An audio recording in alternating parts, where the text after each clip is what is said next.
waiting a couple minutes to join us for our first ever IG Live and, spending a little bit of your lunchtime with us. So I am Linden. I am the Director of Development for Parks and Trails New York.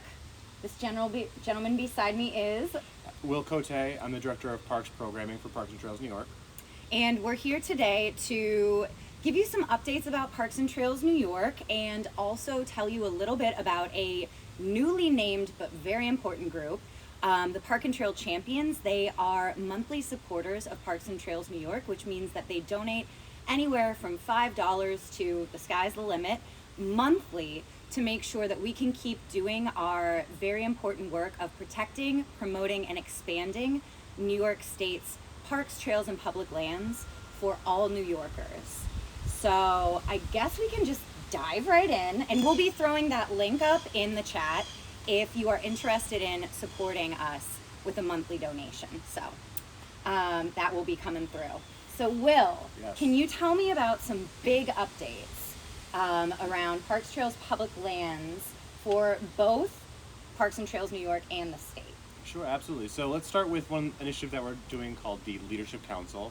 So as many of you know, supporters of ours, a lot of our work centers around supporting the 70 or so friends groups that are champions of state parks and historic sites around New York State. And so we've just launched an initiative called the Leadership Council. Ooh. It's an advisory body of friends groups leaders for other friends groups. And what's going to help to do is create new content, create the best practices, help us do survey and engagement with friends groups, really find out what's happening at the park level around New York State. And then from that, we're going to be launching this fall with their insights something that we're calling a Friends Portal, which is a working name, but essentially a one-stop shop for resources, best practices, a community forum where all the friends groups can gather and talk about the work that they're doing and really help them build off the success that each of them are seeing individually. They're happening sort of in these bubbles. We need to find a way for them to be able to all come together. So that will be a really big step forward for the organization, but then we'll also create new opportunities for us going forward into 2022 and beyond. That sounds amazing, and so. I mean, I did know about it, but also very excited to be helping and supporting the work on that. So can you tell us about any other updates that are coming out of the Friends Group realm? So another piece of work that we do, which is one of our flagship programs, is the Park and Trail Partnership Grant. It's a competitive grants program that PTNY administers in conjunction with New York State Parks, and it's funded by the Environmental Protection Fund. But we just launched the Round 7 application process for that earlier this week, and it's a great way for friends groups of any New York State Park, historic site, or public land to get funding to expand access, do stewardship and different programming of various sorts, as well as develop the organizations themselves that do that work. So that's now available. We've just also been sending out checks to awardees from our 6th round, as well as concluding our 5th round. So we have a number of different stages of this grant program happening simultaneously, but it's a really great way to support the parks at the grassroots level and ensuring that individual users and visitors to our parks and historic sites and public lands are getting that really phenomenal experience that they've come to expect from New York State Parks. But as you know, state parks aren't the only way that folks in New York State or visitors to New York State can access the outdoors. So I know you have probably a little more information about what's happening with our multi-use trail system. Yes, so we've got a very exciting project that we've been working on with partners along the Genesee Valley Greenway. So we're working with the Friends of the Genesee Valley Greenway, Letchworth Gateway Villages, and state parks, and this is an exciting new initiative to build out both like trail usership, visitorship, but also really do some deep support of communities along the trail. Trails, honestly, are one, incredibly enjoyable, but two, a really important economic driver for communities.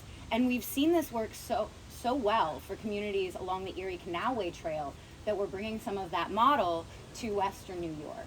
So we're very excited for that work, especially because I think it was, and I wasn't, full disclosure, with Parks and Trails New York at the time, but around 25 years ago, maybe a little more, we started the Greenway Steering Committee, which then led to the formation of the Friends of the Genesee Valley Greenway. So it's really kind of like a little bit of a homecoming for us. And also it's to work with these really phenomenal partners. So that's incredibly exciting. What I like about that too, not to interrupt you. Oh is yeah, please. It just demonstrates the work that we've been doing for friends groups for such a long period of time, and to see that it isn't be just a stagnant thing that happens one time or that we do in a one-off situation. It continues to evolve. So that's really exciting. Are there other different new trail things that are happening that I should be aware of? Well, I mean, I can tell you about some trends in the trails world. So as many of y'all know, trails have been very, very, very popular throughout the pandemic. So anybody who was trying to buy a bike last year felt the impact probably of bike sales going up across the nation 121%, which is, I don't know, staggering. But that's not just for the past year. This has been a growing trend, especially in New York State. We obviously saw the opening of the Empire State Trail in 2020, but that really has been, decades worth of advocacy, which we've really seen the growth of on the Erie Canalway Trail, where usage has gone up 151% over the past decade. And that's not just usage for trail users, that's, as I mentioned before, economic impact for communities, with the Erie Canalway Trail and the Hudson River Greenway accounting for $274 million annually in economic development dollars for communities, economic impact. So that's kind of wild, and we love trails, but we also love New York State, so that's one of the reasons we do what we do. What I like about that too is those dollars stay in those communities. Very much. It's tourism dollars, it's at the local cafe, it's hopefully at like a local B&B or something along those lines. And so it's nice to see that increased usage. If you build it, they will come. They will come. And then those dollars help those people right where they live. Exactly. And I mean, it's a sustainable method of, increasing the economic strength of communities, as opposed to, other methods like that might be a flash in the pan and then go. Sure. So I did have a question though, on some other interesting stuff coming down the pike that has been, all of the buzz in the state parks world. So hopefully I know. So can you tell me about increasing diversity, equity, access, and inclusion in our public green spaces? Because, it always has been a huge issue, but I think we've been seeing it come to the forefront in the past year. I think it's something that is being addressed in a number of ways across multiple platforms, and each agency is addressing it in their own way. But, I just quipped, if you build it, they will come. And it's sort of true, but then we're sort of leaving out some people who should be coming because maybe they don't feel comfortable doing so, or they don't know how to get there, or they can't afford to access those resources, regardless of what part of New York State that you're in. And so New York State Parks, along with all the agencies in New York State, are required to be putting forward a 5-year plan to increase and expand diversity, equity, inclusion in the agency. So Parks and Trails New York is doing our part internally, and I can touch on a couple things there, but we really want to support what New York State Parks is doing. From what I've heard from my contacts at the agency, they're really doing some nice, progressive, thoughtful, and important work in those realms. And so we're looking to see what that plan says at the end of this year, and then be able to push that out to the community so they're aware of the resources that are available to them, because there are many. And not for just people of color, but also for people who might have differing abilities, LGBTQIA+ communities, and as well as a number of other things. And so that's a big focus of ours going forward. PTNY has also been making some changes. One that I can point to, it just ties back to the Parks and Trail Partnership Grant, is we did change our applications in the last round and going forward to encourage all of our applicants to think about how they can use these competitive grant dollars to advance DEI in their park community, within their organization, and to encourage more people to come and feel like the history or the experience that they're having is also for them. And so I think that's the really nice thing about what New York State Parks is doing, and is a good catalyst for us, is to say, are all the voices of New York State's diverse communities and people who live here and people who visit being included? And I really do think that they're making some meaningful steps to address that. That's really, one, incredibly important, two, incredibly interesting. But three, I have a follow-up question. So you mentioned history as well. So it's, frequently, who gets to tell what tales is very much a point of contention. So I know that there are some other interesting, forward movements on that area. Can you speak to that a little bit? Yeah, so New York State Parks has a pilot initiative that I don't know is fully public information necessarily, but I'll give you a little teaser. It's called Louder Stay Outdoors, and it's really encouraging young people in inner city communities, or maybe communities that have been marginalized historically, to feel like they have a place in the outdoors, and to get them the resources they need to actually go, visit, engage with, and then provide them opportunities for employment and things along that line over the course of time in outdoor recreation. New York State Parks historic sites in particular have adopted a philosophy or a curriculum, if you will, called Sites of Conscience. Okay. And they've hired some staff specifically to go back and look at how our historic sites are including the narratives of people who have typically been left out of history. Okay. So that way, if you are a person of color and you feel like this historic site has left out my history, you can rest assured that over the next few years, decade, historic sites will be trying their best to include that information into the interpretive kiosks and educational elements and programs that are happening there. So That's, amazing and so important. And long overdue, and I think Yes. the agency recognizes that, and that's why they're taking such an aggressive stance to make those changes. Well, that's fantastic. Yeah. So, there is also another elephant in the room. Yes. Which is the whole pandemic. You'll note we're outside and we are safe. Everyone's consent to be unmasked has been asked and answered. So how has the pandemic impacted our public green spaces, aside from 121% increase in bike sales last year? Right. So, as you would imagine, hopefully those folks who are following us right now and watching are outdoor park users. They're using New York's amazing outdoor resources, and so you've noticed that there was an increase in usage. Record 78 million users went to our New York State Park system last year, and that is just another record year on top of a record year on top of record year, and that's really been a trend that we've been seeing for a little bit. Broken record of record years. Yes, absolutely. Sorry, for over a decade, we've been seeing this trend, and so not only is New York a diverse community, we're seeing those visitors come, but more and more visitors are coming to New York State because of our phenomenal New York State Park system. And so PTNY, along with some of our partners, have really been championing the expansion of funding for supporting those resources, particularly through the Parks 2020 initiative, which was an initiative launched by former Governor Cuomo. And New York's and Parks and Trails has really advocated for that every year, which put millions and millions of dollars into the infrastructure at our site so that it could accommodate more visitors, it could upgrade the facilities that people feel like are necessary to have a good experience.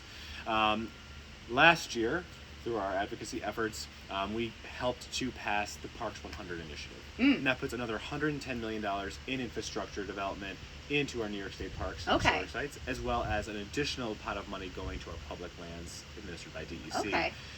Those dollars lead to the centennial celebration of our state parks, which will be happening in 2024.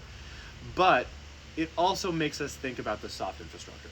Okay, can you say more on that? What do you mean by that? It's great to have a visitor center that is, accessible for everyone and has bathrooms and water fountains and those things. But what about... I love water fountains and bathrooms, so yes, please. Well, who doesn't?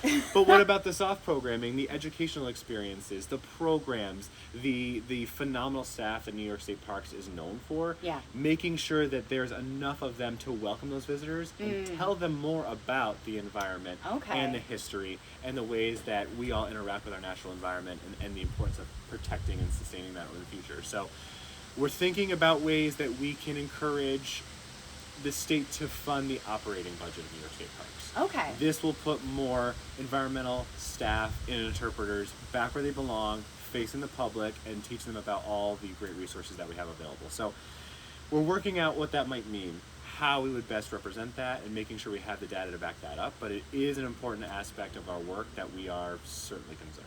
Yeah. It's not just support of grassroots groups. It's not just support of trail-based communities. It's also bringing those voices to Albany to advocate for what our communities and our green spaces need. Absolutely. Yeah. So that actually ties us back to our ask. So if you found this compelling. I mean, you're here, so we know that you love our parks and our trails and our public lands. Chances are you might be finding a way to go out today and enjoy some of this beautiful sunshine. Last day of summer before fall, is it not? I think it is. I went out for a morning walk this morning, and it was catharsis. It was everything. But this work doesn't get done on its own. We need support. We really, we are a small but a mighty staff, but there's only so much we can do. And the more that we have to ask for funding, the less time there is to be working on these partnerships, these new initiatives, strengthening our older programs like Park and Trail Partnership Grants. So we really need you, the community. And that's why monthly giving is so great, because it's coming every month. We don't have to guess, and you don't have to get asked. I did speak with one of our new Park and Trail champions, well, new as of October last year, new name, but committed supporter. And he said, one of the main reasons he joined was because he just didn't want to get calls. And I, was on the phone with him at the time. And, I said, well, one, thank you for taking my call. But two, I understand that. Like, I give monthly to different organizations that I really support, and it's easier that way. So we do, again, have that link thrown up. Any amount helps. $5, $10, $50. What you can spare makes a huge impact for the work that we do and the communities and green spaces and nonprofits that we support. Absolutely. I can't say that enough. And I think everyone takes advantage of the outdoors a little bit. It becomes something that we just assume will always be there. Oh, yeah. And that these things just sort of magically happen. And they do, because there are organizations like PTNY making that work happen. But it is so important to be able to have that funding, to make sure that they truly are, these outdoor spaces truly are accessible for everyone, and that they are the absolute best that they can be, because that is what New York State is known for. Yeah. Having this phenomenal New York State park system. Longest multi-use trail in the nation. And these public lands that are available to you 24/7, and being able to give it a monthly way would just really be a great demonstration of your support and usage of those places. So Yes. I appreciate the work that you do, Linden. Oh, thank you. Yeah. I'm always asking for money. Well, someone has to do it. I know. And it helps folks like me and Maria and the rest of the Parks and Trails team be able to do the work that we're doing, because we're all very passionate about making sure it's accessible and it's happening. Yeah. And, it is important. And I do have to say that, jokes aside, with the asking for money, when it's something that I use so frequently that benefits me, public green space has been my lifeline during this pandemic. And, I know that it has for so many folks. We've heard from so many people. And so, it really does prove that, like, green infrastructure, our parks, our trails, our public lands, our public health infrastructure. Absolutely. It's survival for right. a lot of people. So, when I put it that way, like, I don't mind, harassing people via email. Well, it's true, and I'm not the development director, so I can say, if you have been a person that has enjoyed the outdoor spaces, this is that time to give back a little bit. This is the way to do it. And I don't necessarily want to answer a million emails, but if anyone out there wants to message us and follow up with me via email, I'll tell you exactly what's happening with parks, and as best as I can with some of the trails work and programmatically what we have going on here. But we do a lot of great work, and so it's a great opportunity, Linden. Thank you for letting us have this forum to talk about some of that. No, thank you so much, Will. And I will also say that, you can find my email. We'll place it in the comments either after the live, in the recording that we throw up, or if Maria, our phenomenal Arthur Savage intern, who has been holding up, an incredibly heavy phone this entire time. Thank you so much, Maria. If she gets it thrown in the chat. If not, we'll throw those in later. And I do want to say a huge thank you to all of those who do support us, who volunteer, who support us financially, who come and advocate with us every year. We really do say that our supporters are the lifeblood of the organization, but honestly, the reason that we are able to accomplish so much as such a small team is really based on the people that we partner with and the organizations we partner with. So, thank you so much for coming to join us, and spending some of your lunchtime with us. And, you know, thank you so much, Will, for taking this time to chat. Absolutely. And for, you know, the use of this beautiful background. So Sure. sometimes work doesn't feel like work when it's good conversation and That's nice right. space. That's right. But yeah, thank you so much, everyone, for joining us. And from Parks and Trails New York, we're signing out.